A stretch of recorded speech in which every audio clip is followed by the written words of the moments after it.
आमिर साहब, starting from governor rule, ये जो बातें हो रही हैं गवर्नर रूल की, पहले भी वैसे हुई थी, ये भी क्या होता हुआ नजर आ रहा है? जी, ये जो केपी के अंदर गवर्नर रूल की एकदम से बयानात आने शुरू हो गए हैं, पहले भी आते रहे हैं। ये पॉलिटिकल क्वेश्चन है, ये इसका लीगल क्वेश्चन इतना नहीं है। लीगली जो है ये पॉसिबल तो है, मगर वो बनाना पड़ता है। वो दो दफात हैं जो है। एक सेक्शन जो है आर्टिकल 232 है, 232 है, जिसके अंदर है कि बिल्कुल लगाया जा सकता है कि अगर इमरजेंसी एग्जिस्ट करती हो, सिक्योरिटी ऑफ पाकिस्तान को ख़तरा हो और कोई एग्रेशन या थ्रेटन ऑफ जंग की सूरत हाल हो, एक्सटर्नल एग्रेशन हो, तो उस सूरत में ये है कि सूबे की असम्बली वो पास करेगी उसको बिल को, और तब वो लग सकता है। या फिर फेडरल गवर्नमेंट के दोनों पार्लियामेंट्री जो हाउसेज हैं वहाँ से रेजोल्यूशन पास हो तो प्रेसिडेंट उसके बाद गवर्नर को इख्तियारात इस्तेमाल करने के, कंडीशनल इख्तियारात इस्तेमाल करने के लिए कह सकता है, मगर उसकी हर कुछ अर्से बाद 2 महीने बाद एक्सटेंशन की ज़रूरत है, या असम्बली से या पार्लियामेंट से ये ज़रूरत पड़ेगी। या फिर 234 के तहत है कि अगर कोई कॉन्स्टिट्यूशनल ब्रेकडाउन है कि आप आइन पे अमल दरामद नहीं कर रही सूबाई गवर्नमेंट, या कोई मेजर इस तरह का रखना पड़ा हुआ है, तो फिर ये दोबारा फिर प्रोसेस जो है दोनों हाउसेस से अप्रूवल करवा के कंडीशनल ये करवाया तो जा सकता है।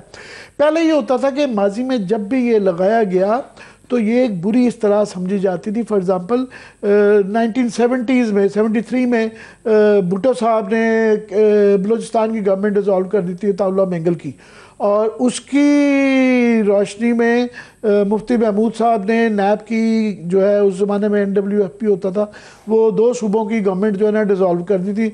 एक भुट्टो साहब ने की, एक उन्होंने प्रोटेस्ट के अंदर अपनी मुफ्ती महमूद साहब ने NWFP कर दी। उसके बाद फिर वहाँ पे मर्द जो है एक इंसर्जेंसी की सिचुएशन हो गई, और कई साल तक वहाँ पे बलूचिस्तान में एक बगावत रही, बाकायदा बगावत, जिसके अंदर के वो पाकिस्तान की तारीख की सबसे बड़ी बगावतों में से एक मानी जाती है, और कई सालों तक ये सिलसिला रहा। तो कोई अच्छे असरात नहीं हैं। उसके बाद भी जब भी 2-3 दफ़ा पंजाब के अंदर सलमान तासीर की, चौधरी अल्ताफ़ की, एक दफ़ा मार्शल लॉ में तो लगता रहा, डिक्टेटरशिप में जब भी जमहूरी हुकूमतों में जब भी लगाने की गवर्नर रूल गई, उसकी कोई मिसालें अच्छी नहीं हैं। ये एक लास्ट ऑप्शन होती है। हाँ, अगर वो किया जाएगा तो वो पहले तो हमेशा जब भी अदालत में गए हैं तो बाउंस बैक हो जाता था, अदालतें कहती थी कि ये आप सियासी तौर पे गलत लगाई गई है। मगर अब चूँकि आईनी अदालतें बन गई हुई हैं और जो है हुकूमत बड़ी कंफर्टेबल है कि अब तो बड़ी क्वेश्चन नहीं हो सकता, ओब्लाइजिंग किस्म की अदालतें हो गई हैं, तो वो जिस तरह के फैसले वहाँ से आ रहे हैं मर्जी की आते हैं, और एग्जेक्टिव कंट्रोल्ड अदालतों के अंदर से लग तो सकता है, मगर फिर 2 प्रॉब्लम्स हैं बड़ी। एक कि इंटरनेशनल प्रेशर आता है। पहले ये मेरे सामने पड़ी हुई है कि यूनाइटेड नेशंस की जो UN हाई कमिश्नर साहब जो हैं उन्होंने बहुत सख्त आगे ही बयान दिया है कि पाकिस्तान के अंदर जो है जुडिशल इंडिपेंडेंस को बहुत ज़्यादा ख़तरा हो गया हुआ है, और वहाँ पे जो अकाउंटेबिलिटी है वो नहीं रही, और एग्जेक्टिव का बहुत ज़्यादा कंट्रोल हो गया है इदारों पे, और बहुत ज़्यादा ट्रांसग्रेशन हो रही है, और ये जमहूरी काफ़ी और रेटिंग जो जमहूरियत की होती है हमें पीछे धकेला जा रहा है। Government of Pakistan foreign office ने बड़ा रिएक्ट किया है कि ये हमारे मामलात में मुदाखलत है, मगर ये फिर इस तरह के जो हमने UN की प्रोटोकॉल साइन किए हुए हैं कि जमहूरियत के ये तकाजे हैं, तो वो रिपोर्टें आनी शुरू हो जाती हैं। फिर अमेरिका की इस तरह की काफ़ी सारी सेंक्शंस के भी मुतमल हो सकते हैं। तो एक तो इंटरनेशनल प्रेशर होता है। दूसरा सबसे बड़ा जो मसला है वो KP का है। KP में एक पहले ही सिक्योरिटी की सिचुएशन है, एक दहशतगर्दी की लहर चल रही है, और पिछले 7-8 साल में सबसे ज़्यादा अमवात हुई हैं, और रोज़ तवातर के साथ जो है ना, पहले ही ख़ास तौर पे जनूबी अजला जो हैं, ये बन्नू, लकी मरवर, डेरा इस्माइल खान वगैरह में हमले होते रहते हैं। तो इसके बाद फिर जो है वैसे ही मुश्किल हो जाती है वहाँ पे कोई एक पॉपुलर गवर्नमेंट को, जो कि 2/3 मेजॉरिटी है। लिमिटेशंस है ना वहाँ भी, आप देखें अगर कर सकते तो फिर वहाँ से KP में इलेक्शन भी ना हारते। 8 फरवरी को फॉर्म 45 पंजाब में और बाकी जगह चल गया, KP में एक हद से ज़्यादा नहीं चला, वहाँ तो 2/3 मेजॉरिटी है। मखसूस नशिस्तों के बावजूद उनकी बहुत बड़ी मेजॉरिटी है, और उसके बावजूद कि सोहेल आफरीदी को पूरी कोशिश की कि ना लगने दिया जाए, वो लग गया। अब असल मकसद मैं समझता हूँ वो है सोहेल आफरीदी को ब्रेक करना। वो जिस तरह घोड़े को ब्रेक किया जाता है ना, तो ये असल मसला जो है वहाँ पे ये ऐसे ही बनाए जा रहे हैं, और ऐसे मौके पे फिर ये होते हैं इस तरह के बयान डराया दी। आइडली तो उसको डरा के उनको टेम करना है अपनी टर्म्स के ऊपर, कि वो ये जो रोज़ धरना दे देते हैं इमरान खान से मुलाकात का और बहुत ज़्यादा सख्त बयानबाजी करते हैं, तो उनको कंट्रोल करना है। फिर कोई एनएफसी के मामले में भी उनको डरा धमका के रखना है कि आगे कोऑपरेट किया जाए।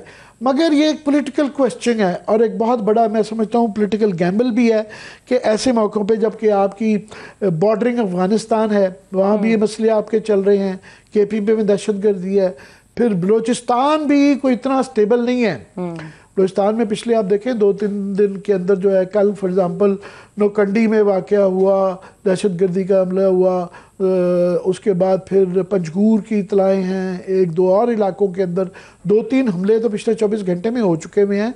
उसकी तफसीलात ज़्यादा नहीं आई, और हम भी इंतज़ार कर रहे हैं कि जब तक ऑफिशियली तफसील आएंगी तो बताएंगे।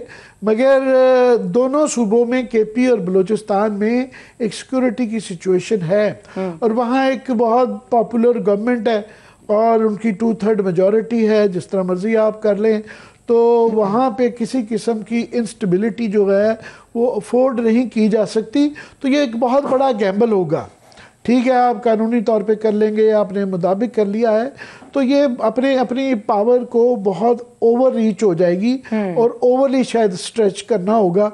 तो मेरा ख्याल है कि वो उम्मीद ये की जाती है कि एहतियात बरती जाएगी, और ऑलरेडी खराब मामलात को इकोनॉमी के मसाइल चल रहे हैं, पॉलिटिकल इंस्टेबिलिटी चल रही है, जिसकी वजह से इकोनॉमी नहीं चल पा रही, और फिर दहशतगर्दी की सूरत हाल है, और हमारी मशरकी और मगरबी सरहदों पे एक जंग की सूरत हाल है। सो ऐसे में कोई गैम्बल करना, और वाडा जैसे लोगों से वो आप ठीक है धमकियाँ वमकियाँ दिलवा लेते हैं कि यूँ कर देंगे, वो कर देंगे। बैरिस्टर अकील साहब का भी जो आपने बयान दिखलाया है कि बार बार वो बाकी लोग भी कह रहे हैं, मगर ये जो है माजी इन चीज़ों का जब भी ये हरकतें की गई हैं कोई अच्छा नहीं रहा। आमिर साहब, आपने बड़ी ज़रूरी बात की कि ये जो सीएम केपी है उनको टेम करने के लिए और उनको अपने साथ अलाइन करने के लिए कि वो एक अपनी टर्म्स पे लाने के लिए ये सब हरबे इस्तेमाल किए जा रहे हैं। तो ये मामलात यहाँ तक लाए क्यों गए हैं? ये इससे पहले, ये नौबत आने से पहले भी तो मैनेज किए जा सकते थे। ये आप मुझसे पूछ रही हैं सियासी मंतक का सवाल। यहाँ पे मुझे लगता है कई दफ़ा काफ़ी सारे मामलात में जो हम पुराने ओल्ड टाइमर जो तजिया करते थे ना, वो ख़त्म हो चुका है। यहाँ एक पंजाबी की फिल्म है अच्छू दी जिद, यहाँ एक जिद है कि मसला इमरान खान से मुलाकात नहीं करवानी। अब पूरी दुनिया में ये एक नॉन इशू है कि जी उनका एक बुनियादी, हर कैदी का, कन्विक्टेड कैदी का भी एक हक होता है कि उसके फैमिली और उसके वकला, ये लीगल टीम वगैरह को मिलने दिया जाता है। अब एक जिद लगा ली है और सोहेल आफरीदी को लाया गया है, अली अमीन गंडापुर तक काम चल रहा था। अब उसको अली अमीन गंडापुर कैसे बनाना है?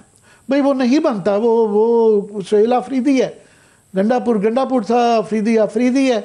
तो अब किसी ये उम्मीद लगाना कि उसको ये रोकना और ये कहना कि जी वो बिल्कुल टेम हो जाए, उसको जो लाया गया है वो इसी वजह से लाया गया है कि उसको अच्छी बात है। मैं समझता हूँ समझदारी का तकाजा ये है कि वो काफ़ी जो पहले सोचा जा रहा था, मैं उनके काफ़ी बयान देता हूँ, बड़े आगे से बेहतर, समझदार, जिम्मेदार बयान दे रहे हैं। उन्होंने कोई ऐसा ये 2-4 दिन में भी कि यहाँ भी जब वो आते रहे हैं बुनियादी, उनसे उम्मीद है, उनकी पार्टी की उम्मीद है कि जनाब ये इमरान खान की बात करेंगे और मुलाकात मैं समझता हूँ एक जायज़ हक है। उसके ऊपर एक जिद लगा लेना, मुझे उसकी कोई सियासी मंतक नहीं समझ आती। और ख़ास तौर पे जबकि और मसाइल कम हैं, यहाँ दहशतगर्दी के मसाइल हैं, इकनॉमिक मसाइल हैं, सिक्योरिटी के मसाइल हैं, बहुत ज़्यादा और मसले हैं।